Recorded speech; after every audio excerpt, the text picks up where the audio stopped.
விவசாய நேயர்கள் அனைவருக்கும் வணக்கம்.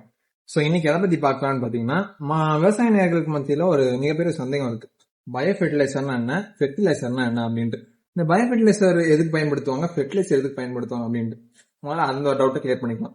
ஃபெர்டிலைசர்ன்றது நீங்க மண் கொடுக்கக்கூடிய ஒரு உணவு மாதிரி, ஓகேங்களா?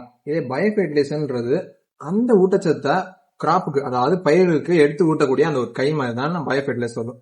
எதனாலும் பாத்தீங்கன்னா, பயோ ஃபெர்டிலைசர் பாத்தீங்கன்னா எந்த ஒரு ஊட்டச்சத்தையும் கொடுக்காது. அது வந்து ஒரு நுண்ணுயிர் ஊட்டம் அப்படின்னு தான் சொல்லுவாங்க. இந்த நுண்ணுயிர்கள் என்ன பண்ண அப்படின்னா, மண்ணுல இருக்கக்கூடிய இந்த சாயில் நியூட்ரியன்ஸ், இப்போ நீங்க நைட்ரஜன், தலை சத்து, மணி சத்து, எல்லா சத்துக்களையும் என்ன பண்ணும் அப்படின்னா அவைலபிள் ஃபார்ம்ல, அதாவது அந்த செடிகள் எடுத்துக்கக்கூடிய ஃபார்ம்ல இந்த பயோ ஃபெர்டிலைசர்ஸ் உருவாக்கி தரும். இதுதான். சோ எதனால இந்த பயோ ஃபெர்டிலைசரோட முக்கியத்துவம் இவ்வளவு இருக்கு அப்படின்னா, சாயில நீங்க என்னதான் வந்து நீங்க யூரியா அடிச்சோ இல்ல டிஏபி அடிச்சா இருந்தாலும் அது சாயில்ல இருந்து நம்ம செடிகளுக்கு போலனா உபயோகம் கிடையாது. ஸோ அதை ஊட்டக்கூடிய கையா தான் இந்த பயோ ஃபெர்டிலைசர் விளங்குது. ஸோ எப்பவுமே உங்களுடைய கிராப் பிளான்ல உங்களுடைய ரெக்கமெண்டேஷன்ல பயோ ஃபெர்டிலைசர் எதுக்க தவிராங்க. ஏன் அப்படின்னா, நீங்க என்னதான் ஃபெர்டிலைசர் அடிச்சாலும் அதை எடுத்து ஊட்டக்கூடிய ஒரு சாப்பிடக்கூடிய கை இருந்தா மட்டும்தான் உங்களுக்கு அந்த செடிகளுக்கான அந்த ஃபெர்டிலைசர் கொடுத்த பயன் நிச்சயமா கிடைக்கும்.